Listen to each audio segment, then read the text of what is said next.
आज हम लोग बात करने वाले हैं गैमेटोजेनेसिस इस टॉपिक के बारे में। ठीक है, तो चलिए हम लोग यहाँ से शुरुआत कर लेते हैं और सबसे पहले हेडिंग देंगे गैमेटोजेनेसिस। गैमेटोजेनेसिस के अंदर में देखेंगे कि ये क्या होता है, कैसे होता है और इसके अंदर में क्या कुछ चीज़ें होती हैं। मेल बॉडी के अंदर में गैमेटोजेनेसिस जो होता है वो फीमेल बॉडी से किस तरीके से अलग होता है, इसकी बात हम लोग यहाँ पर करेंगे।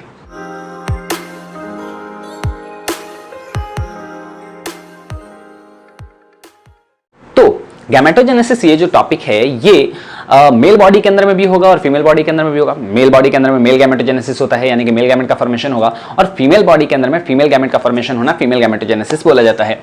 अब यहाँ पर अगर हम लोग बात कर लें कि मेल बॉडी के अंदर में गैमेट को नाम दिया जाता है स्पर्म और फीमेल गैमेट के अंदर में फीमेल बॉडी के अंदर में गैमेट का नाम दिया जाता है ओवा या फिर ओवम। ठीक है, हम ह्यूमन रिप्रोडक्शन की बात कर रहे हैं, ह्यूमन के अंदर में स्पर्म और ओवम वर्ड का यूज किया जाता है। तो अब बात करते हैं कि अगर मेल गैमेट की, तो मेल गैमेट के अंदर में मेल गैमेट का फॉर्मेशन होना है, यहां पर गैमेटोजेनेसिस यानी कि गैमेट का फॉर्मेशन होना। मेल बॉडी के अंदर में स्पर्म का फॉर्मेशन होना क्या बोला जाएगा, स्पर्मेटोजेनेसिस, और वहीं पे फीमेल बॉडी की अगर हम लोग बात कर लें तो उसको कहा जाएगा ऊजेनेसिस। ठीक है, यहां पर सबसे पहले हम लोग मेल बॉडी की बात करने वाले हैं, अगले वीडियो के अंदर में हम लोग ऊजेनेसिस देखेंगे। यहां पर आज हम लोग देखेंगे स्पर्मेटोजेनेसिस के बारे में कि स्पर्मेटोजेनेसिस क्या होता है, किस तरीके से होता है और उसके अंदर में कौन कौन से स्टेप्स आते हैं, क्या कुछ चीजें ये जानना आपको इस ये जो टॉपिक है, मतलब जो गैमेटोजेनेसिस और मेंस्ट्रुअल साइकिल वाला ये जो टॉपिक है, एक टॉपिक और उसके जो बाद वाला है फर्टिलाइजेशन इम्प्लांटेशन वाला, तो ये जो 2-3 टॉपिक्स हैं ये आपके इस पूरे चैप्टर के अंदर में सबसे इंपॉर्टेंट टॉपिक होते हैं और सबसे ज्यादा नंबर ऑफ क्वेश्चन जो हैं वो इसी टॉपिक से यहाँ पर पूछे जाते हैं। तो ध्यान रखिएगा, सबसे पहले हम लोग गैमेटोजेनेसिस के अंदर में यहाँ पर देख लेते हैं स्पर्मेटोजेनेसिस के बारे में। स्पर्मेटोजेनेसिस आप नाम याद रखेंगे और डेफिनेशन की जो बात है, ठीक है, spermatogenesis formation of sperm from sperm mother cell is called spermatogenesis. Definition आपको पता होगा, चलिए अगर नहीं मालूम होगा तो हम लोग बाद में लिख लेंगे, वैसे आप लिख सकते हैं खुद से। ठीक है, यहाँ पर अगर हम लोग बात करें कि कौन कौन से सेल्स होंगे और किस तरीके से स्पर्मेटोजेनेसिस की शुरुआत होती है, कौन से सेल यहाँ पर पहले आते हैं, उसकी बात हम लोग यहाँ पर आगे कर लेते हैं। सबसे पहले यहाँ पर होते हैं प्राइमोर्डियल जर्म सेल्स। अब यहाँ पर आपको थोड़ा सा पीछे जाना होगा और थोड़ा सा रिकॉल करना होगा। स्पर्मेटोजेनेसिस की हम लोग बात कर रहे हैं। स्पर्मेटोजेनेसिस होता कहाँ पर होता है, मतलब कहाँ पर हो रहा होता है, सेमिनिफेरस ट्यूब्यूल के अंदर में, यानी कि मेल बॉडी के अंदर में जो टेस्टिस होता था, उस टेस्टिस के अंदर में हमने देखा था कि बहुत सारे टेस्टिकुलर लोब्यूल थे और इन टेस्टिकुलर लोब्यूल के अंदर में एक ट्यूब लाइक स्ट्रक्चर प्रेजेंट होती थी। इन ट्यूब लाइक स्ट्रक्चर्स को हम लोग क्या बोलते थे, सेमिनिफेरस ट्यूब्यूल।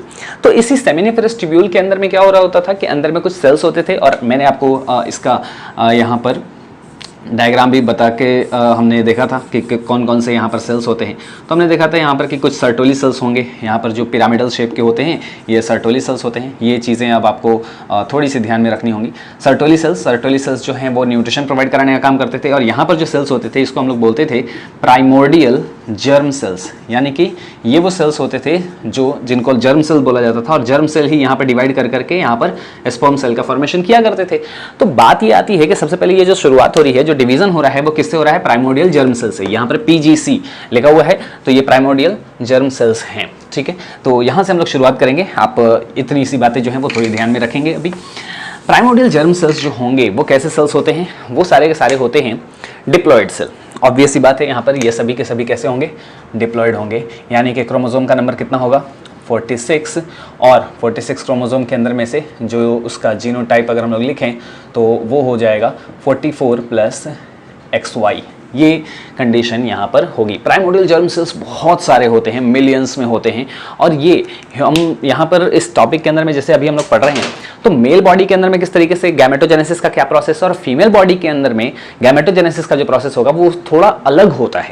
ठीक है, मेल बॉडी के अंदर में मेल गैमेट का फॉर्मेशन पूरी लाइफ भर होता रहता है। 70, 75, 80 की एज तक भी मेल बॉडी गैमेट बनाती है, स्पर्म सेल का फॉर्मेशन होता है, लेकिन फीमेल बॉडी के अंदर में ऐसा नहीं होगा। फीमेल बॉडी के अंदर में आप जानते हैं कि 35, 40, 50 के एज तक आते आते गैमेट का फॉर्मेशन बंद हो जाता है और वहां पर मीनोपॉज आ जाता है। ठीक है, तो मीनोपॉज आ जाने की वजह से यहाँ पर गैमेट का फॉर्मेशन बंद हो जाता है, जबकि मेल बॉडी के अंदर में ऐसा कुछ भी नहीं है। मेल बॉडी के अंदर में पूरी लाइफ लॉन्ग यहाँ पर गैमेट का फॉर्मेशन हो रहा होता है। तो यहाँ पर millions of millions primordial germ cells होते हैं, और इन प्राइमोर्डियल जर्म सेल्स जो हैं ये डिवाइड करके ये डेवलप होके कन्वर्ट होते हैं एक सेल में जिसको नाम दिया जाता है स्पर्मेटोगोनिया।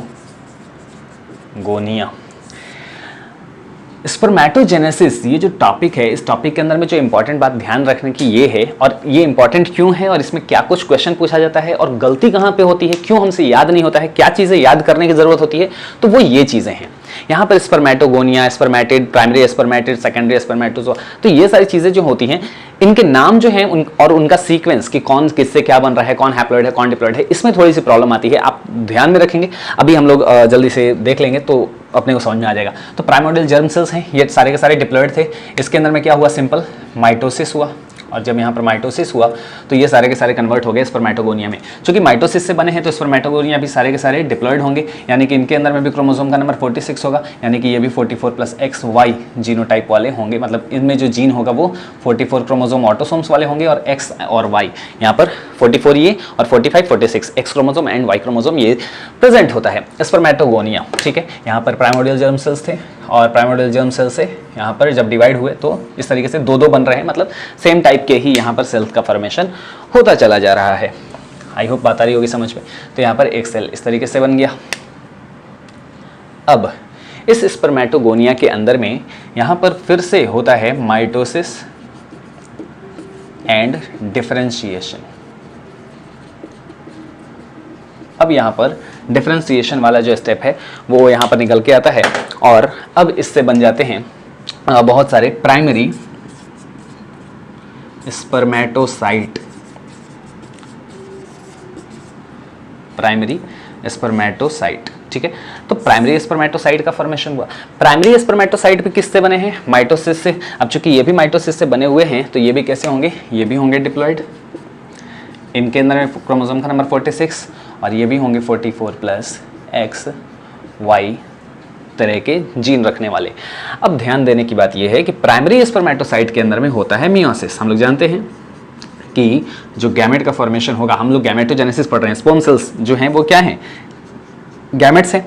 तो यहाँ पर मियोसिस होगा, मियोसिस के द्वारा ही गैमेट का फॉर्मेशन होता है। तो यहाँ पर होता है मियोसिस, और मियोसिस भी आप जानते हैं, मियोसिस आपने पढ़ा है कि मियोसिस जो होता है वो 2 टाइप का होता है। मियोसिस मतलब 2 टाइप का नहीं, 2 स्टेप के अंदर में कंप्लीट होता है, meiosis first and meiosis second. ठीक है, तो 2 स्टेप के अंदर में कंप्लीट होता है। पहले होता है मियोसिस फर्स्ट। मियोसिस फर्स्ट जो होता है वो इस टाइप का मियोसिस होता है जहां पर क्रोमोसोम का नंबर पहले ही हाफ हो जाता है, और इसी वजह से मियोसिस फर्स्ट को हम लोग बोलते हैं रिडक्शनल डिवीजन। क्या बोलेंगे इसको, रिडक्शन डिवीजन। तो रिडक्शन डिवीजन जब होगा, मियोसिस फर्स्ट जब हो जाएगा, तो मियोसिस फर्स्ट से आप जानते हैं कि एक सेल से, जैसे कि यहाँ से एक सेल से यहाँ पर भी एक ही सेल बना था, ये डिप्लॉइड था। लेकिन जब मियोसिस फर्स्ट हुआ तो मियोसिस फर्स्ट होने के बाद प्राइमरी स्पर्मेटोसाइट में मियोसिस फर्स्ट होता है, तो ये बनते हैं सेकेंडरी स्पर्मेटोसाइट। Spermatocyte, okay. और जब सेकेंडरी स्पर्मेटोसाइट बन गए तो ये सारे के सारे अब कैसे होंगे, तो मियोसिस फर्स्ट हो गया, मियोसिस फर्स्ट हो गया, रिडक्शन हो गया, क्रोमोसोम का नंबर हाफ हो गया, तो यानी कि यहाँ पर ये सारे के सारे हैप्लॉइड होंगे, यानी कि क्रोमोसोम का नंबर 23 होगा, यानी कि यहाँ पर जीनोटाइप जो होगा वो कुछ 22 + X वाले होंगे और कुछ 22 + Y वाले होंगे। मतलब अब एक सेल से यहाँ पर 2 सेल का फॉर्मेशन हो गया है, और ये जो दोनों सेल बने हैं वो दोनों हैप्लॉइड हैं। अब सेकेंडरी स्पर्मेटोसाइट के अंदर प्राइमरी प्राइमरी का मतलब क्या होता है, फर्स्ट, पहला। तो प्राइमरी वाले में मियोसिस फर्स्ट होगा और सेकेंडरी वाले में फिर मियोसिस सेकेंड होगा। तो यहाँ पर अब होता है मियोसिस सेकेंड, ठीक है। तो ये मियोसिस सेकेंड होगा, और इसको हम लोग इक्वेशनल डिवीजन कहते हैं। दरअसल होता ये है कि मियोसिस फर्स्ट और मियोसिस सेकंड, इन दोनों को कंप्लीटली मिलाकर ही मियोसिस बोलते हैं, तब जाकर एक सेल से 4 सेल का फॉर्मेशन होता है। ठीक है, तो यहाँ पर क्या हो गया कि सेकेंडरी स्पर्मेटोसाइट है, तो सेकेंडरी स्पर्मेटोसाइट प्राइमरी स्पर्मेटोसाइट के अंदर में हुआ था सबसे पहले मियोसिस फर्स्ट, तो बने थे सेकेंडरी स्पर्मेटोसाइट, और सेकेंडरी स्पर्मेटोसाइट के अंदर में मियोसिस सेकंड होगा, तो इससे बनते हैं स्पर्मेटिड्स। ये सारे के सारे स्पर्मेटिड में कन्वर्ट हो जाते हैं। अब सेकेंडरी स्पर्मेटिड मतलब जो स्पर्मेटोसाइट से जब स्पर्मेटिड बने तो ये हैप्लॉइड का अब वापस से कैसा रह जाएगा, हैप्लॉइड रह जाएगा, क्योंकि मियोसिस सेकंड जो होता है वो इक्वेशनल डिवीजन होता है, बिल्कुल माइटोसिस के जैसा ही होता है। इसके अंदर में अब क्रोमोसोम का नंबर चेंज नहीं होने वाला है, क्रोमोसोम का नंबर 23 ही होगा। और अब यहाँ पर कितने कितने सेल बनेंगे, कौन कौन से, तो 2 सेल बनेंगे 22 + X वाले, ठीक है, और 2 सेल बनेंगे 22 + Y वाले, ठीक है। तो ये स्पर्मेटिड का फॉर्मेशन यहाँ पर हो जाता है। और अब अगर हम लोग बात कर ले, मतलब टोटल 4 सेल्स का फॉर्मेशन हो गया है अपने पास प्राइमरी स्पर्मेटोसाइट था, यहाँ पर प्राइमोडियल जर्म सेल्स जहाँ से स्पर्मेटोगोनिया बना, स्पर्मेटोगोनिया से प्राइमरी स्पर्मेटोसाइट, प्राइमरी स्पर्मेटोसाइट से सेकेंडरी स्पर्मेटोसाइट, सेकेंडरी स्पर्मेटोसाइट से स्पर्मेटिड, एंड फिर स्पर्मेटिड से बन जाते हैं यहाँ पर ये डिफरेंशिएट हो जाते हैं, और डिफरेंशिएट होके ये अब बदल जाते हैं स्पर्मेटोजोआ में, स्पर्मेटोजोआ, और स्पर्मेटोजोआ को ही बोला जाता है स्पर्म, यानी कि स्पर्म सेल्स। तो स्पर्म सेल्स जो हैं इन्हीं को हम लोग क्या बोल रहे हैं, स्पर्मेटोजोआ बोल रहे हैं। और ये भी कैसे हो जाएंगे, अगेन ये हैप्लॉइड होंगे, है ना। और क्रोमोसोम का नंबर कितना रहेगा इनके अंदर में, 23, और टोटल कितने सेल होंगे, तो टोटल 4 सेल होंगे, जिसमें से 2 सेल होंगे 22 प्लस वाई वाले, और 2 सेल बनेंगे यहाँ पर, 2 सेल बनेंगे 22 प्लस एक्स वाले। मतलब स्पर्म सेल्स जो बनते हैं वो 2 टाइप के होते हैं, कुछ आधे मतलब 4 जो बन रहे हैं उसमें से आधे जो हैं वो 22 प्लस एक्स वाले हैं, और आधे जो हैं वो 22 प्लस वाई वाले हैं। इसका मतलब स्पर्म सेल्स जो होंगे वो कितने टाइप के बन रहे हैं, 2 टाइप के बन रहे हैं। और 2 टाइप के स्पर्म सेल्स का फॉर्मेशन होना, ये मतलब मेल बॉडी के अंदर में ऐसा होता है, फीमेल बॉडी के अंदर में सिर्फ एक ही टाइप का गैमेट का फॉर्मेशन होता है। थोड़ा खिचड़ी हो गया इधर में, आपको आई होप समझ में आ रहा होगा, ठीक है। आप कोशिश करना कि थोड़ा क्लियर रहे, ठीक है ना, कंफ्यूज होने की जरूरत नहीं है, बहुत ही सिंपल सी चीज़ है। एक बार मैं फिर से रिकॉल कर देता हूँ यहाँ पर कि प्राइमोडियल जर्म सेल्स थे, प्राइमोडियल जर्म सेल्स से स्पर्मेटोगोनिया बना, स्पर्मेटोगोनिया से प्राइमरी स्पर्मेटोसाइट, फिर secondary spermatocyte, spermatid and spermatozoa. अब ये चीज़ जो है यहाँ पर ध्यान में ये याद आपको जो है ये पूरा का पूरा एज इट इज ऐसे का ऐसे याद रखना है। अब यहाँ पर याद क्यों नहीं हो पाता है, अब अपने को क्वेश्चन पूछा जाता है कि बताइए सेकेंडरी स्पर्मेटोसाइट की प्लॉइडी लेवल बताइए, सेकेंडरी स्पर्मेटोसाइट में क्रोमोसोम का नंबर कितना होगा। यहाँ पर ऐसे बहुत सारे spermatogonia, primordial germ cells and primary spermatocyte, इन तीनों के अंदर में पूछ लिया जाएगा कि कौन सा हैप्लॉइड है, कौन सा डिप्लॉइड है। सेकेंडरी स्पर्मेटोसाइट और प्राइमरी स्पर्मेटोसाइट इन दोनों में कंफ्यूज हो जाते हैं कि अच्छा प्राइमरी स्पर्मेटोसाइट डिप्लॉइड होता है और सेकेंडरी स्पर्मेटोसाइट हैप्लॉइड होता है, तो इसके अंदर में भी कंफ्यूजन हो जाता है। तो यहाँ पर चीजें जो है वो थोड़ी कॉम्प्लिकेटेड हो जाती है। यहाँ पर वर्डिंग्स जो हैं उसको आपको ध्यान में रखना है। तो आपको देखो स्पर्मेटो तो सभी में आ रहा है ना, स्पर्मेटो, इसमें भी स्पर्मेटो, ये बीच में स्पर्मेटिड है एंड फिर से स्पर्मेटो, ठीक है। ये स्पर्मेटोगोनिया है, लास्ट में वर्ड क्या रहा है, गोनिया, ये है साइट, फिर ये है साइट प्राइमरी सेकेंडरी, फिर ये अलग वर्ड है स्पर्मेटिड है, और फिर यहां पर आ रहा है स्पर्मेटो के साथ जोआ, ठीक है। तो ये आपको सीक्वेंस याद में रख लेना है, गोनिया साइट और ये अलग बीच में, गोनिया साइट और फिर स्पर्मेटिड एंड देन जोआ, ठीक है।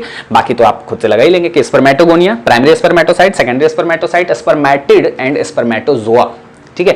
तो ये सीक्वेंस आप जैसे मर्जी हो, आपको अगर ट्रिक आता है आप ट्रिक से याद कर लेना, लेकिन जैसे मर्जी हो आपको आप याद कर लेंगे, क्योंकि ये सीक्वेंस काफी ज्यादा इंपॉर्टेंट है। 2 ही बातें इसके अंदर में ध्यान में रखने की है। पहले तो ये सीक्वेंस कि ये किससे कौन सा क्या बन रहा है, स्पर्मेटोगोनिया है, ये पहले बनते हैं गोनिया, फिर साइट देन स्पर्मेटिड, बीच में ये एक स्टेप है स्पर्मेटिड, और यही डिफरेंशिएट होकर बन जाता है स्पर्मेटोजोआ यानी कि स्पर्म। कई बार क्वेश्चन के अंदर में आपको कहे कि हम तो स्पर्म ही याद रख लेंगे, अरे आप याद रख लोगे आप खुद के लिखने के लिए, लेकिन क्वेश्चन के अंदर में अगर स्पर्मेटोजोआ पूछ दिया गया और उस वक्त पे अगर आपको वर्ड याद नहीं आ रहा है तो फिर आप क्या करोगे, ठीक है ना। तो स्पर्मेटोजोआ भी टर्म आपको याद रखना जरूरी है, ठीक है। बात आ गई होगी समझ में। तो प्राइमोडियल जर्म सेल से spermatogonia, primary spermatocyte, secondary spermatocyte, spermatid and spermatozoa, ये आप चीजें जितनी बार भी आप बोलोगे उतनी बार आपको याद होगा।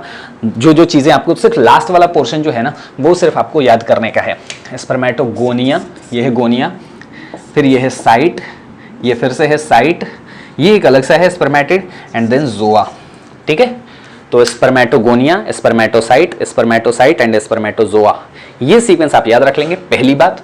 और दूसरी चीज आपको क्या याद रख लेनी है, ये कि प्राइमरी वाले में, प्राइमरी स्पर्मेटोसाइट में मियोसिस फर्स्ट होता है और सेकेंडरी वाले में मियोसिस सेकेंड होता है। अब इसमें भी कंफ्यूजन क्या हो जाता है कि अच्छा मियोसिस फर्स्ट होता है तो प्राइमरी स्पर्मेटोसाइट बनते हैं, कई बार ऐसा भी याद रह जाता है हमें, हम भूल जाते हैं, हम कंफ्यूज हो जाते हैं। तो याद रखिएगा प्राइमरी में मियोसिस फर्स्ट और सेकेंडरी वाले में मियोसिस सेकेंड होगा, मियोसिस सेकेंड से सेकेंडरी नहीं बन रहे हैं, ठीक है ना। तो बहुत ही क्लियर हो गया होगा, आपको याद भी हो गया होगा अभी साथ साथ में ही। तो ये हो जाता है पूरा का पूरा हमारा स्पर्मेटोजेनेसिस, और ये जो पूरा का पूरा सीक्वेंस होता है जिसमें हम लोग लास्ट में अल्टीमेटली हमने बना लिया है स्पर्म सेल्स, और स्पर्म सेल के बाद स्पर्म सेल के फॉर्मेशन के बाद यही जो होंगे ये यहाँ से रिलीज हो जाते हैं, मतलब यहाँ से ये जो कुछ भी बन रहे हैं सर्टोली सेल से न्यूट्रिशन प्रोवाइड करते हैं और सेमिनिफेरस ट्यूब्यूल से ये फिर बाहर निकल जाते हैं, और सेमिनिफेरस ट्यूब्यूल से बाहर निकलने के बाद इनको बोल दिया जाता है स्पर्मिएशन, यहाँ पर क्या बोल देते हैं, स्पर्मिएशन बोल दिया जाता है, ठीक है। तो ये स्पर्मिएशन टर्म आ जाता है कि चलिए अभी तो जगह है नहीं। स्पर्मेटोजेनेसिस की डेफिनेशन लिख लेंगे और भी 2 4 5 बातें हैं वो हम लोग अभी नोट डाउन कर लेंगे। आप इसे जल्दी से स्क्रीनशॉट लेंगे। हाथ और सांस संबंधी स्वच्छता का पालन करें। याद रखें, छोटी सी लापरवाही भी भारी पड़ सकती है। खांसी, बुखार या सांस लेने में कठिनाई होने पर राज्य हेल्पलाइन नंबर 104 या राष्ट्रीय हेल्पलाइन नंबर 1075 पर संपर्क करें। भारत सरकार द्वारा जनहित में जारी। Okay, thank you. यहाँ पर कुछ और भी हम लोग टर्म्स की बात कर लेते हैं, जैसे कि यहाँ पर प्राइमोर्डियल जर्म सेल्स से लेकर के और स्पर्मेटिड तक के फॉर्मेशन को बोला जाता है, एक अलग टर्म दिया जाता है स्पर्मेटोसाइटोसिस। ठीक है, तो कभी अगर आपसे पूछ लिया जाए तो आप ध्यान में रखेंगे, या फिर इसी स्पर्मेटोसाइटोसिस को स्पर्मेटोसाइटोजेनेसिस भी कहते हैं। ठीक है, तो स्पर्मेटोसाइटोजेनेसिस भी इसको बोल दिया जा सकता है या फिर स्पर्मेटोसाइटोसिस बोला जाता है। और ठीक उसी तरीके से स्पर्मेटिड से स्पर्मेटोजोआ जो बनने का प्रोसेस होता है, इसको नाम दिया जाता है स्पर्मियोजेनेसिस, या फिर इसे ही बोलते हैं स्पर्मेटिलियोसिस। तो कई बारी आपसे एग्जाम के अंदर में पूछ लिया जाता है, कई बारी आपसे कंपटीशन के अंदर में पूछ लिया जाता है, तो आप ये जो कुछ भी टर्म्स हैं स्पर्मियोजेनेसिस और स्पर्मेटिलियोसिस, इन सभी टर्म्स का भी ध्यान में रखेंगे। ठीक है, अब बात ये आ जाती है कि स्पर्मेटोगोनिया से स्पर्म के बनने में कितने दिन का समय लगता है। बात तो ये हो जाती है क्योंकि मेल बॉडी के अंदर में, फीमेल बॉडी के अंदर में क्या होता है कि जितने भी गैमेट्स बनने होते हैं इनिशियल स्टेज में, प्राइमोर्डियल जर्म सेल्स वो सारे के सारे एम्ब्रियोनिक स्टेज में ही बन जाते हैं। मतलब कि जो चाइल्ड जितने भी होते हैं, जो फीमेल चाइल्ड बनने वाली होती है, जो एम्ब्रियो है, वो एम्ब्रियो अभी मतलब अभी जो एक एम्ब्रियो बना है वो एम्ब्रियो बड़े होके फीमेल चाइल्ड में अगर कन्वर्ट होने वाली है, तो जब वो बड़ी होकर फीमेल चाइल्ड में कन्वर्ट होगी और जब गैमेट प्रोडक्शन करेगी तो वो सारे के सारे गैमेट उसके एम्ब्रियोनिक स्टेज में ही बन चुके होंगे। अभी आज जो फीमेल है, अगर आज अभी जो एक गर्ल है, तो वो जब एम्ब्रियोनिक स्टेज में रही होगी तभी उसकी बॉडी में जितने भी प्राइमोर्डियल जर्म सेल्स बनने थे वो सारे के सारे बन चुके होंगे। मेल बॉडी के अंदर में भी ऐसा ही होता है, प्राइमोर्डियल जर्म सेल्स जितने बनने होते हैं वो बन चुके होते हैं, लेकिन यहाँ पर स्पर्मेटोगोनिया जो हैं ये बहुत ज्यादा नंबर में बनते हैं। और इसी वजह से यहाँ पर क्या होता है कि सारे के सारे स्पर्मेटोगोनिया मतलब जन्म के बाद, जब प्यूबर्टी स्टेज के बाद क्या होता है कि यहाँ से डिवीजन स्टार्ट होता है। जो लोग भी मतलब जिसकी बॉडी के अंदर में भी जो भी अभी रिप्रोडक्टिवली एक्टिव स्टेज में पहुंच चुके हैं, जो अभी प्यूबर्टी को क्रॉस कर चुके हैं, जो एडोलेसेंस स्टेज में पहुंच चुके हैं, जिनके अंदर में गैमेट का फॉर्मेशन स्टार्ट हो चुका है, तो वहां पर डे यहां पर क्या होता है कि बहुत सारे स्पर्मेटोगोनिया मतलब स्पर्म सेल्स के अंदर में कन्वर्ट होते रहते हैं। और इसके अंदर में जो टाइम लगता है वो लगता है 60 से 65 डेज, मतलब 60 या 65 दिन से लेके 75 डेज तक का टाइम लगता है। तो ये 60 से मतलब आप 65 से 75 पकड़ के चलो कि 60 दिन मिनिमम लगेगा, 60 दिन से 75 दिन तक, 60 to 75 डेज तक ये लगते हैं स्पर्मेटोगोनिया से स्पर्म के अंदर में बदलने में। जबकि फीमेल बॉडी के अंदर में ऐसा नहीं होता है। फीमेल बॉडी के अंदर में बहुत सारे जो गैमेट्स होते हैं वो डीजेनरेट हो जाते हैं। जब हम लोग oogenesis की बात करेंगे वहां पर हम लोग देखेंगे इस चीज को। ठीक है, ये जो कुछ टर्म्स हैं वो आप ध्यान में रखेंगे, spermatogenesis, स्पर्मेटोसाइटोसिस, spermatocytogenesis, spermiogenesis, स्पर्मेटिलियोसिस, spermiation, insemination, insemination, और भी जो कुछ भी टर्म्स हैं उनकी बात अभी हम लोग आगे करेंगे। आपने इसे नोट डाउन कर लिया होगा। अब बात कर लेते हैं इन्हीं सभी टर्म्स के बारे में। तो जैसे अभी तक हमने पहले देखा कि स्पर्मेटोसाइटोसिस और या फिर इसी को बोलते थे स्पर्मेटोसाइटोजेनेसिस, किसको कहते हैं, स्पर्मेटोगोनिया से स्पर्मेटिड के फॉर्मेशन तक को। और स्पर्मियोजेनेसिस एंड स्पर्मेटिलियोसिस, यानी कि ये दोनों एक ही टर्म होते हैं। स्पर्मियोजेनेसिस कहें या फिर स्पर्मेटिलियोसिस कहें, ये बोला जाता है स्पर्मेटिड से स्पर्मेटोजोआ यानी कि स्पर्म के फॉर्मेशन को। और बिल्कुल स्पर्मेटोगोनिया से लेकर स्पर्म तक पूरा फॉर्मेशन को, मतलब इन दोनों को अगर हम लोग मिला दे तो क्या बोला जाएगा, इसको हम लोग कहेंगे स्पर्मेटोजेनेसिस। जो अभी हम लोग टॉपिक पढ़ रहे हैं, तो इसी टॉपिक को हमने 2 पार्ट में डिवाइड कर दिया था, स्पर्मेटोसाइटोसिस जिसको कह रहे हैं स्पर्मेटोगोनिया से स्पर्मेटिड के फॉर्मेशन को, एंड स्पर्मियोजेनेसिस जिसको कह रहे हैं स्पर्मेटिड से स्पर्म के फॉर्मेशन को।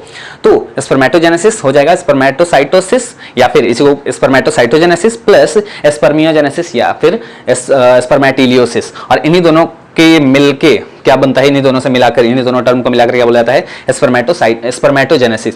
और इस स्पर्मेटोजेनेसिस के अंदर में कितने दिन का टाइम लगता है, तो यहाँ पर टाइम जो है वो अप्रॉक्सीमेटली 65 to 75 डेज का लगता है। उसके अलावा कुछ और भी यहाँ पर टर्म्स हैं 3-4, उनकी बात कर लेते हैं। सबसे पहले आता है स्पर्मिएशन। स्पर्मिएशन बोलते हैं release of sperm from Sertoli cells. Sertoli cells के पास मतलब जब ये स्पर्म सेल का फॉर्मेशन हो जाएगा तो इनको न्यूट्रिशन प्रोवाइड करने का काम करेंगे सर्टोली सेल्स। तो ये इनका हेड जो होता है वो सर्टोली सेल्स के साथ जाकर चिपका हुआ रहता है, और जब ये वहां से उसको वहां से छोड़ के जब निकल जाते हैं, वहां से जब रिलीज हो जाते हैं, या फिर हम लोग कहें कि वहां से जब निकलेंगे तो कहां से निकल जाएंगे, सेमिनिफेरस ट्यूब्यूल से। तो जब सेमिनिफेरस ट्यूब्यूल से भी जब बाहर निकल जाएंगे तो उसको हम लोग बोलते हैं स्पर्मिएशन। तो स्पर्मिएशन क्या हो जाएगा, release of sperm from Sertoli cell या फिर सेमिनिफेरस ट्यूब्यूल। उसके बाद यहां पर अगला टर्म आता है सेमिनेशन। एक वर्ड आता है सेमिनेशन और एक होता है इंसेमिनेशन। ठीक है, तो यहां पर दोनों चीजें अलग अलग हैं। पहले बात करते हैं सेमिनेशन की, liberation of sperm from testis.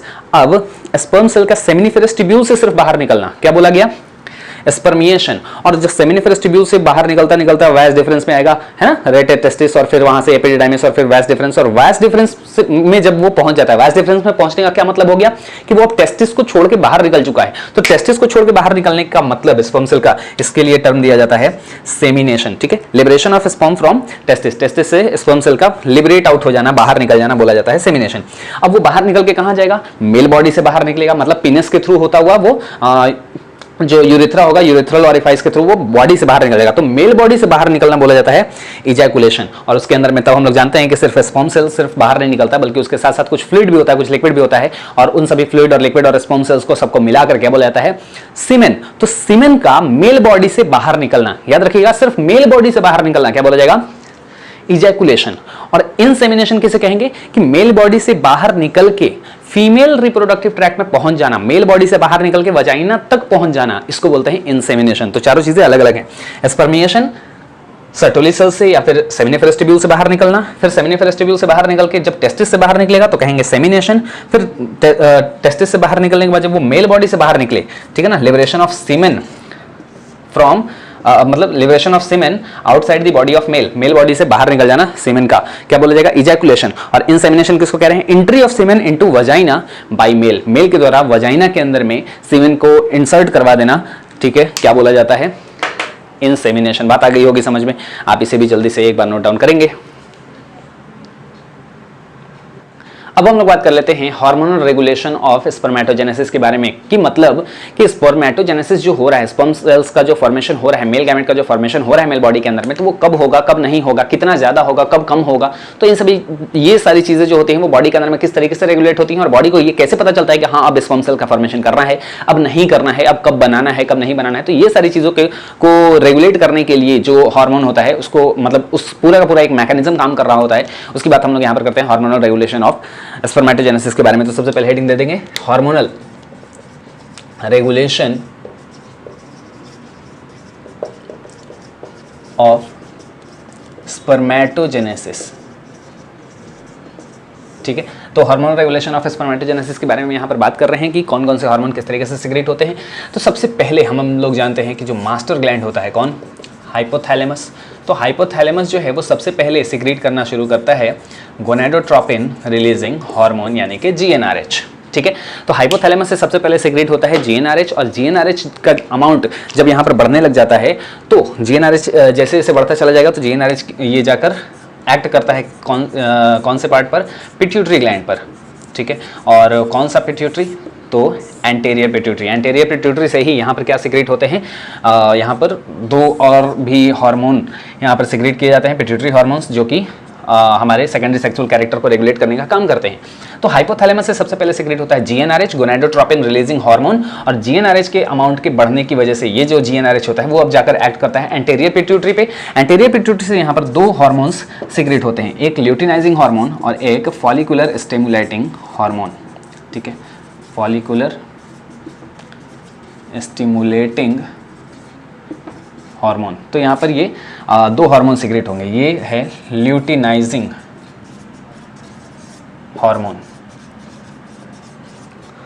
ठीक है, तो यहाँ पर दो हार्मोन यहाँ पर सिक्रेट किए जाते हैं। ल्यूटिनाइजिंग हार्मोन जो होगा ये अब एक्ट करता है लेडिक सेल्स पर। ठीक है, ये लेडिक सेल्स पर जाकर एक्ट करता है, और एफएसएच जो फॉलिकुलर स्टिमुलेटिंग हार्मोन है ये जाकर एक्ट करता है सर्टोली सेल्स के ऊपर में। ठीक है, यहाँ पर ये सर्टोली सेल्स के ऊपर में एक्ट करते हैं। सर्टोली सेल वही सेल हैं जो कि न्यूट्रिशन प्रोवाइड कराने का काम करते थे स्पर्म सेल्स को। लेडिक सेल जो है इसको मतलब एलएच जो होता है इसी को हम लोग आईसीएसएच नाम भी देते हैं, यानी कि इंटरस्टिशियल सेल आपको याद होगा इंटरस्टिशियल सेल बोला जाता था ल्यूटिनाइजिंग, यहाँ पर ल्यूटियल सेल्स जो होते थे, इंटरस्टिशियल सेल्स स्टिमुलेटिंग हार्मोन। ये सिर्फ मेल बॉडी की बात हो रही है, ठीक है। मेल बॉडी के अंदर में भी एफएसएच और एलएच रिलीज होते हैं, फीमेल बॉडी के अंदर में तो होते ही हैं, साथ ही साथ मेल बॉडी के अंदर में भी एफएसएच और एलएच जो है वो रिलीज होता है। और मेल बॉडी के अंदर में एफएसएच को तो एफएसएच ही बोलते हैं, फॉलिकुलर स्टिमुलेटिंग हार्मोन, लेकिन एलएच जो होता है ल्यूटिनाइजिंग हार्मोन, इसको नाम दिया जाता है आईसीएसएच। आईसीएसएच हार्मोन होता है इंटरस्टिशियल सेल स्टिमुलेटिंग हार्मोन। आईसीएसएच इस वजह से कह रहे हैं, नाम है इसका इंटरस्टिशियल सेल स्टिमुलेटिंग हार्मोन, यानी कि ये ऐसा हार्मोन है जो किसको स्टिमुलेट करेगा, इंटरस्टिशियल सेल को। इंटरस्टिशियल सेल आपको बताया था कि यहाँ पर एक सेमिनिफेरस ट्यूब्यूल है, यहाँ पर दूसरा सेमिनिफेरस ट्यूब्यूल है, और दोनों सेमिनिफेरस ट्यूब्यूल के बीच में यानी कि बाहर में भी, सेमिनिफेरस ट्यूब्यूल के बाहर में भी कुछ सेल्स होते हैं, ठीक है। और इन्हीं सेल्स को नाम दिया जाता था लेडिक सेल्स, आपको याद होगा। तो लेडिक सेल जो होते हैं वो कहाँ होते हैं, सेमिनिफेरस ट्यूब्यूल के बाहर, और सेमिनिफेरस ट्यूब्यूल के बाहर जो सेल हैं वो कहाँ पर प्रेजेंट है, दो सेमिनिफेरस ट्यूब्यूल के बीच में, यानी कि इंटरस्टिशियल सेल भी इनको कह सकते हैं। और इस इंटरस्टिशियल सेल पर जो हार्मोन एक्ट करेगा या इनको जो स्टिमुलेट करने का काम करेगा, उसको हम लोग उसी हार्मोन का नाम दे रहे हैं इंटरस्टिशियल सेल स्टिमुलेटिंग हार्मोन, इस इंटरस्टिशियल सेल को स्टिमुलेट करने वाले हार्मोन्स, ठीक है। तो बात आ गई होगी समझ में। तो एलएच को यहाँ पर मेल बॉडी के अंदर में आईसीएसएच भी बोलते हैं, और एफएसएच जो है वो तो है ही सही, फॉलिकुलर स्टिमुलेटिंग हार्मोन, जो कि सर्टुलरी सेल्स के ऊपर में जाकर एक्ट करता है। अब यहां पर बात आती है कि लेडिक सेल्स जो हैं ये अब क्या सिक्रीट करते हैं, ये सिक्रीट करना शुरू करते हैं सिंथेसाइज एंड सिक्रीट, ये सिंथेसाइज भी करेंगे और मतलब बनाते भी हैं यही, एंड सिक्रीट एंड्रोजेंस। बात ध्यान में रखेंगे कि एंड्रोजेंस जो है टेस्टोस्टेरोन के लिए ही वर्ड यूज किया जा रहा है, ठीक है। यहां पर बात समझ में आ गई होगी कि सिंथेसाइज और सिक्रेशन जो होता है वो एंड्रोजेंस का वो लेडिक सेल्स के द्वारा होता है। तो यहाँ पर एंड्रोजन का मतलब क्या है, यहाँ पर टेस्टोस्टेरोन वर्ड का क्यों नहीं यूज किया गया है पूरे चैप्टर 3 के अंदर में, ठीक है। मतलब ह्यूमन रिप्रोडक्शन वाले चैप्टर में एनसीईआरटी के अंदर में कहीं पे भी टेस्टोस्टेरोन वर्ड यूज नहीं किया गया है, वहां पर हमेशा ही वर्ड यूज किया गया है एंड्रोजेंस। अब आप बात ध्यान से सुनना कि एंड्रोजन एक इस टाइप का हार्मोन है, एंड्रोजन कोई एक हार्मोन का नाम नहीं है। एंड्रोजेंस जो है वो एक ग्रुप ऑफ हार्मोन्स हैं, मेल के लिए जो हार्मोन्स होते हैं, एंड्रो फॉर मेल और जेंस, ठीक है। तो एंड्रोजेंस ऐसे हार्मोन हैं जो कि मेल हार्मोन को स्टिमुलेट करने का काम करते हैं, मेल हार्मोन को बनाने का काम करते हैं, मेल हार्मोन होते हैं एक तरीके से। जनरल वर्ड में मेल हार्मोन को हम लोग एंड्रोजेंस बोल दिया करते हैं। अब मेल हार्मोन आपको केवल तो टेस्टोस्टेरोन ही हमने सुना है, टेस्टोस्टेरोन ही नहीं होता है, उसके अलावा और भी बहुत सारे इनहिबिन हो गया, यहाँ पर एबीपी हो गया, ठीक है। ऐसे बहुत सारे टाइप के और भी हार्मोन्स होते हैं जो कि एंड्रोजन के अंदर में ही यहाँ पर आते हैं। तो एंड्रोजन का सिंथेसिस करना और एंड्रोजन को वहां से सिक्रीट भी करने का काम कहाँ से होगा, वो लेडिक सेल्स से। तो लेडिक सेल्स एंड्रोजेंस करते हैं। हाँ, ये बात सही है कि एंड्रोजन का मोस्ट ऑफ द पार्ट जो होता है वो टेस्टोस्टेरोन बनाता है, मतलब 98 से 99% पार्ट जो एंड्रोजन का होता है वो टेस्टोस्टेरोन ही होता है। इसी वजह से जनरली हम लोग ऐसा बोल दिया करते हैं कि हाँ एंड्रोजन का मतलब टेस्टोस्टेरोन ही है, ठीक है। तो बात यही आ जाती है कि एंड्रोजन बोल दो या फिर आप टेस्टोस्टेरोन बोल दो, लेकिन सही वर्ड जो होगा वो एंड्रोजन यहाँ पर हो जाता है। और सिंथेसिस और सिक्रीट करता है एंड्रोजन, और जो कि क्या करता है बदले में, ये स्टिमुलेट करता है, यही जो हार्मोन होगा यानी कि टेस्टोस्टेरोन हार्मोन जो होगा ये स्पर्मेटोजेनेसिस के लिए यही रेस्पॉन्सिबल होता है। बात आ गई होगी समझ में, ठीक है। तो ये हो जाता है स्पर्मेटोजेनेसिस। अब आप कहोगे सर्टोली सेल्स का क्या काम है, सर्टोली सेल्स क्या कर रहे हैं यहाँ पर। तो सर्टोली सेल्स भी जो हैं यहाँ पर ये भी कुछ हार्मोन्स का सिक्रेशन कर रहे होते हैं, और ये जो हार्मोन सिक्रेट करते हैं यहाँ पर 2-3 हार्मोन ये सिक्रेट करते हैं दरअसल, ठीक है। एंटी मलेरियन हार्मोन भी सिक्रेट करते हैं, एएमएच बोलते हैं, और आपके एबीपी एंड्रोजन बाइंडिंग प्रोटीन भी यहाँ पर सिक्रेट करते हैं, इनहिबिन भी करते हैं, ठीक है। यहाँ पर चलिए हम लोग 2 हार्मोन की बात कर लेते हैं, पहला वाला तो नहीं लेकिन बाकी 2 की बात कर लेते हैं यहाँ पर कि कौन कौन से हार्मोन सिक्रेट हो रहे हैं। एक होता है अपना एबीपी और एक होता है इनहिबिन, ठीक है। एनसीईआरटी के अंदर में ये सारी चीजें नहीं दी हुई हैं, वहां पर लिख दिया गया है कि सर्टोली सेल्स भी कुछ हार्मोन सिक्रीट करते हैं जो कि स्पर्मेटोजेनेसिस में हेल्प करता है। सिर्फ इतनी सी बात लिख दी गई है। एंड्रोजन बाइंडिंग प्रोटीन एबीपी, ठीक है, इधर में हम लोग अपन लिख लेंगे अलग से साइड में, ABP stands for androgen binding protein कह लो या हार्मोन कह लो। तो एंड्रोजन बाइंडिंग प्रोटीन ये इस टाइप का हार्मोन है जो कि एंड्रोजन को बाइंड करके रखने का काम करेगा। मतलब ये कि एक बात समझो कि स्पर्मेटोजेनेसिस के अंदर में स्पर्म सेल्स का फॉर्मेशन हो रहा है। स्पर्म कहाँ पर बन रहे हैं, स्पर्म बन रहे हैं मेल बॉडी सेमिनिफेरस ट्यूब्यूल के अंदर में, है ना। सेमिनिफेरस ट्यूब्यूल जो है उसके अंदर बन रहे हैं, और इस स्पर्मेटोजेनेसिस में हेल्प कौन कर रहा है? एंड्रोजेंस, मतलब टेस्टोस्टेरोन। और वो कहाँ बन रहे हैं? वो तो बन रहे हैं इंटरस्टिशियल सेल में, मतलब सेमिनिफेरस ट्यूब्यूल के बाहर। तो टेस्टोस्टेरोन बन रहा होता है सेमिनिफेरस ट्यूब्यूल के बाहर और स्पर्म सेल बन रहे हैं सेमिनिफेरस ट्यूब्यूल के अंदर। तो इस टेस्टोस्टेरोन को अंदर पहुंचाने के लिए भी एक हार्मोन होता है, उसी को बोलते हैं androgen binding protein, simple language में। बाहर में जो हार्मोन बना, जो टेस्टोस्टेरोन बना, उसकी जरूरत तो यहाँ पर अंदर में है ताकि वहां पर वो पहुंचे और स्पर्मेटोजेनेसिस को स्टिमुलेट करे। तो उसके लिए क्या होगा कि एक हार्मोन होता है, एक प्रोटीन होता है एंड्रोजन बाइंडिंग प्रोटीन, जो कि सिक्रीट करते हैं जो अंदर में बैठे हुए सर्टोली सेल्स हैं, जो कि न्यूट्रिशन भी प्रोवाइड कर रहे हैं। तो वही सिक्रीट करते हैं एंड्रोजन बाइंडिंग प्रोटीन। और ये क्या करता है कि एंड्रोजन को बाइंड कर लेता है अपने साथ। नाम से समझ में आ रहा है, एंड्रोजन बाइंडिंग प्रोटीन है। तो एंड्रोजन को ये क्या करेंगे कि बाइंड कर लेते हैं। मतलब ये यहां पर जो स्पर्मेटोजेनेसिस के लिए जो रिक्वायरमेंट है, जो एंड्रोजन की या फिर टेस्टोस्टेरोन की, तो ये इस टेस्टोस्टेरोन को क्या करते हैं कि अपने साथ होल्ड कर लेते हैं। और इस वे में ये क्या करते हैं कि हेल्प करते हैं किसकी? इन स्पर्मेटोजेनेसिस के अंदर में। ठीक है, तो यहां पर हम लोग लिख लेंगे कि एबीपी हेल्प्स इन स्पर्मेटोजेनेसिस।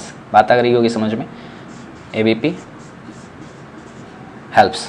ठीक है, ये क्या करते हैं? एबीपी जो होते हैं, एंड्रोजन बाइंडिंग प्रोटीन जो होते हैं, ये सिर्फ हेल्प करने का काम करते हैं स्पर्मेटोजेनेसिस में। किस तरीके से हेल्प करते हैं? तो ये टेस्टोस्टेरोन को अंदर तक पकड़ के ले जाते हैं सर्टोली सेल्स के अंदर में, और मतलब सेमिनिफेरस ट्यूब्यूल के अंदर में, और वहां से ये हेल्प करते हैं। इनहिबिन क्या करता है? इनहिबिन क्या करता है? देखो सिंपल लैंग्वेज में अगर हम लोग बात करें कि इसका काम क्या होगा, तो बस एक ही काम है इसका, स्पर्मेटोजेनेसिस को रोकना। अब आप कहोगे रोकना क्यों है? जैसे हाइपोथैलेमस से जीएनआरएच सीक्रेट हुआ, जीएनआरएच का लेवल बढ़ता गया, एंटीरियर पिट्यूटरी पे पड़ा, एंटीरियर पिट्यूटरी ने 2 हार्मोन सीक्रेट करे, एफएसएच किया और एलएच किया। एफएसएच एलएच की वजह से यहाँ पर एंड्रोजन का लेवल बढ़ गया, और एंड्रोजन जो है वो अब स्पर्मेटोजेनेसिस करते जा रहे हैं। अब स्पर्म बनता जा रहा है। एक टाइम के बाद रुकना भी तो होगा। या कभी अगर एक्सेस अमाउंट में पहले ही स्पर्म बना हुआ है तो वहां पर अभी स्पर्म सेल के प्रोडक्शन को रोकना भी होगा, और उसको रोकने के लिए यहाँ पर जो होता है वो आता है इनहिबिन। तो यहाँ पर आप सिंपल लिख देंगे, इट इनहिबिट्स क्या? स्पर्मेटोजेनेसिस। इसका भी अपना मैकेनिज्म है कि ये किस तरीके से काम करता है। तो इनहिबिन कब सीक्रेट होता है ये भी डिपेंड करता है कि इनहिबिन कब सीक्रेट होंगे। ये जाते हैं और हाइपोथैलेमस को डायरेक्टली स्टिमुलेट करते हैं, जिसकी वजह से हाइपोथैलेमस जीएनआरएच का लेवल मतलब सीक्रेट करना कम कर देता है, जिससे एंटीरियर पिट्यूटरी पे वो नेगेटिव इफेक्ट आता है, और नेगेटिव इफेक्ट की वजह से यहाँ पर एलएच एफएसएच सीक्रेट होना बंद हो जाते हैं। जब ये सीक्रेट होना बंद हो जाते हैं तो एंड्रोजन कम हो जाता है, और एंड्रोजन कम हो जाने की वजह से स्पर्म सेल का फॉर्मेशन भी कम हो जाता है। तो उसका मैकेनिज्म खैर अलग तरीके का है, नेगेटिव फीडबैक मैकेनिज्म हम लोग उसको कहते हैं। सिंपल अगर आपको, हालांकि ये सर्टोली सेल्स एनसीईआरटी के अंदर में इतने लगा हुआ है कि Sertoli cells secrete some hormones which helps in spermatogenesis, सिर्फ इतनी सी बात लिख दी गई है। लेकिन आपको यहाँ पर बता दूं कि ये स्पर्मेटोजेनेसिस को रोकने के लिए जो हार्मोन होता है वो इनहिबिन होता है, और उसको स्टिमुलेट करने के लिए जो हार्मोन बोल दिया गया है कि जो हेल्प करते हैं, वो हेल्प करता कौन है? तो वो होता है एबीपी, जो कि एंड्रोजन बाइंडिंग प्रोटीन कहते हैं। और यही प्रोटीन जो है वो इसको हेल्प करेगा आपके स्पर्मेटोजेनेसिस के अंदर में। आई होप बात आ गई होगी समझ में। और ये था हमारा hormonal control, hormonal regulation of spermatogenesis. ठीक है, अब यहाँ पर स्पर्म सेल का फॉर्मेशन तो हमने कर लिया। अब हम लोग बात करेंगे स्पर्म सेल्स के स्ट्रक्चर के बारे में कि स्पर्म सेल आकर दिखता कैसे है। ठीक है, उसके अंदर में कौन कौन सी चीज़ें होती हैं, वो कैसे स्विम करता है, उन सभी चीज़ों के बारे में अगले क्लास के अंदर में हम लोग बात करेंगे। और फिलहाल बहुत ही जल्दी हम लोग 1000 सब्सक्राइबर के करीब हैं। आप में से मैं हर एक वीडियो के अंदर में बोल रहा हूँ, तो आप जल्दी से इसे शेयर कर देना। वीडियो क्वालिटी भी आज आपको थोड़ी इंप्रूव्ड नज़र आ रही होगी, थोड़ा क्लियर आपको दिख रहा होगा, और थोड़ा कॉन्ट्रास्ट वगैरह वीडियो का थोड़ा अच्छा हो गया है। ठीक है, तो आप लाइक कर देना, शेयर कर देना लोगों के साथ, अपने जितने भी फ्रेंड्स हैं, भाई बंधु हैं, बस देखते रहिए। चलिए, इसको आप स्क्रीनशॉट ले लेंगे, लिख लेंगे। Thank you.